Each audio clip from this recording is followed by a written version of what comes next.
things are getting mixy as hell. We got the dock workers, the workers at the ports, the ones who hold a very important job to our entire USA infrastructure, handling our imported goods. They're going on strike, And then we have the BRICS Summit that's being taken place in October with the primary goal of de-dollarization. And then we had the Federal Reserve just dropped interest rates, so it's weakening the dollar. So, welcome to the FreedEm Culture. Here at the FreedEm Culture, I like to discuss current events in the financial sector, this new digital economy, and also breaking down blockchain technology in the most understandable terms possible. And today, I'm going to go ahead and just take a little sequence backtracking, from what's news today is if the dock workers don't get paid a certain amount by October 1st, I think that's tonight, is it?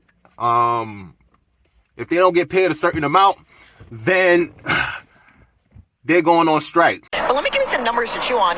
One, this union has about 85,000 members throughout the country. It would impact more than a dozen states if the strike happens. And if the strike happens, it will cost upwards of $500 million a day.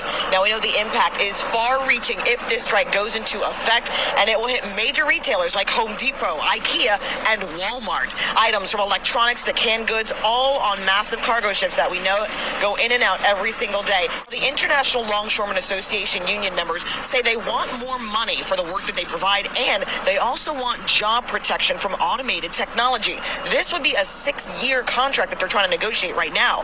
President Biden could step in and stop the entire... You know what's going to happen? I'll tell you. First week, be all over the news every night, boom, boom. Second week, guys who sell cars can't sell cars because the cars ain't coming in off the ships. They get laid off. Third week, malls start closing down. They can't get the goods from China. They can't sell clothes. They can't do this. Everything in the United States comes on a ship.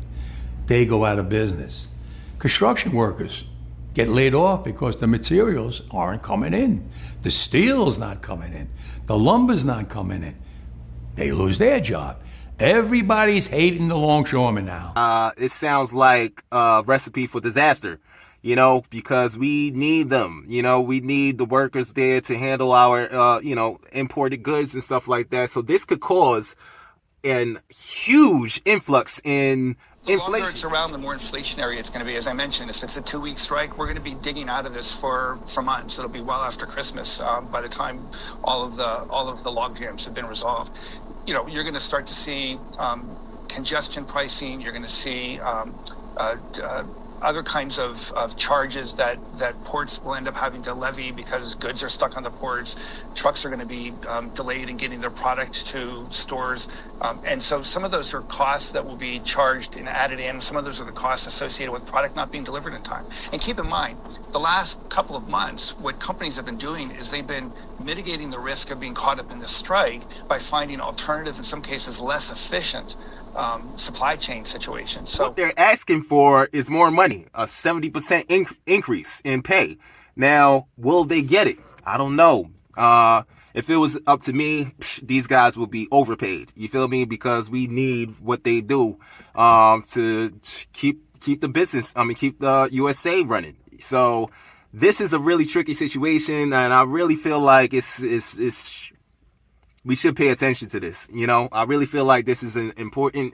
I've been speculating that there's going to be hyperinflation for a long time now, but I just was wondering, how would it take place?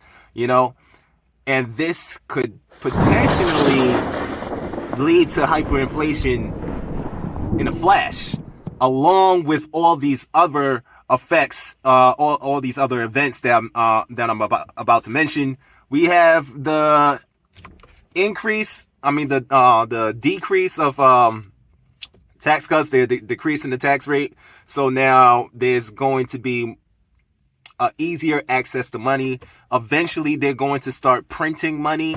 So it's a weaker dollar. So we get the weaker dollar, and we get the supply shock with this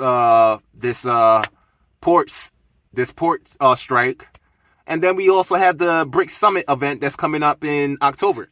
Now, the BRICS gang is all about de-dollarization. I'm sure they have other initiatives, but one of this main goal is why are we dealing with the dollar? That's what they're saying. They're not really trying to get down with the dollar anymore because of sanction. That means financially punish countries that don't agree with them. So naturally, like human behavior, you're going to try to find a way outside of that.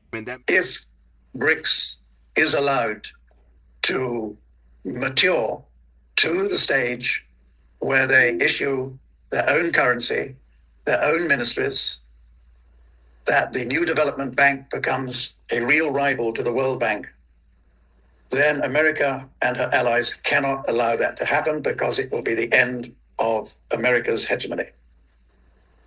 So this is a real big reason why something major can happen between now and when the BRICS meeting starts on the 22nd of October. An event will take place that will make it impossible for the BRICS to meet. And you also have Project Enbridge that's going to help work around the US dollar through digital currencies.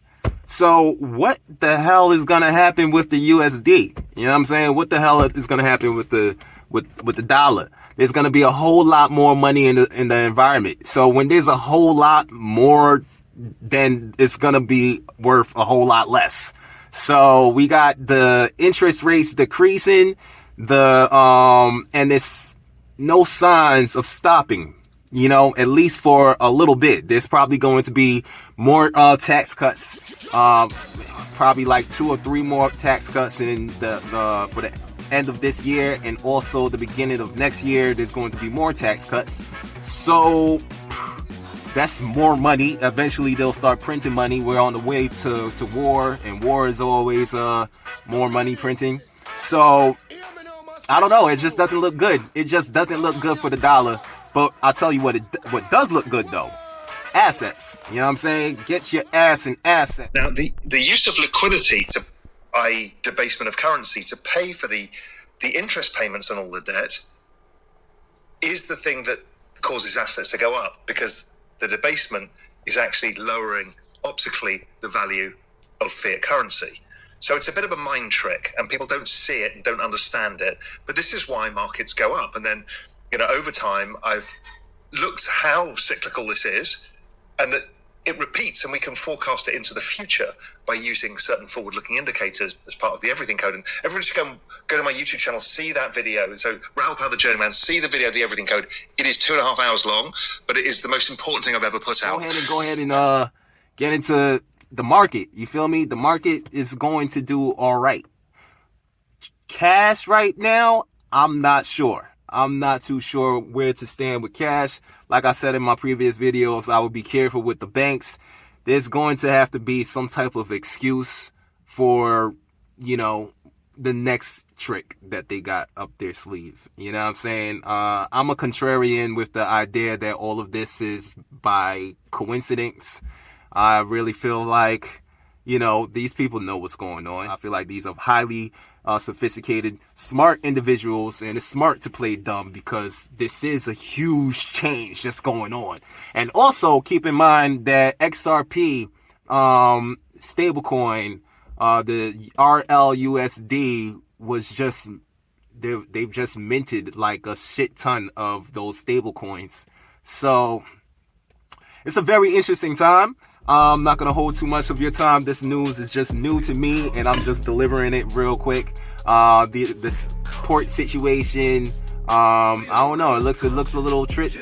It looks a little tricky. So I would definitely be mindful. Just be mindful. That's it. You know what I'm saying? This shit ain't sweet, cause I'm gonna tell you straight up, shit is not sweet. So peace, love, and respect. Take care of yourself. Click the links on the below. Check out my social channels. I kick more game, more knowledge on the subject. That's all I'm gonna have for you today. Take care of yourself. Later.